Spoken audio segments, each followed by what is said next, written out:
রাহেল ধান ক্ষেতের মাঝখানে দাঁড়িয়ে আছে, হাতে একটি পুরনো ছবি, চোখে জল। সেই বলেছিল, আমি ফিরলে তোকে বিয়ে করব, কিন্তু আজ 3 বছর হয়ে গেল, সে আর ফেরেনি।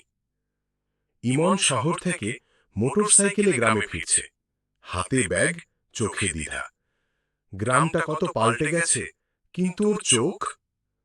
রাহেলের মা অসুস্থ হয়ে শুয়ে আছেন, রাহেল তাকে ওষুধ খাওয়াচ্ছে। না শুনলে পরিণাম ভালো হবে না। ইমন গোপনে রাহেলকে দেখে, সে কুয়োর পাশে দাঁড়িয়ে কাঁদছে। ওর চোখের ভাষা আজও বদলায়নি। রাহেল একা বসে আছে গাছতলায়, বাতাসে তার চুল উড়ছে। ভালোবাসা কি শুধু প্রতিশ্রুতিতে থাকে? ইমন ও রাহেল মুখোমুখি, চোখে চোখে দীর্ঘ নীরবতা। তুই আমাকে ভুলে গেছিস, তাই না? ভুলিনি, শুধু ভয় পেয়েছিলাম।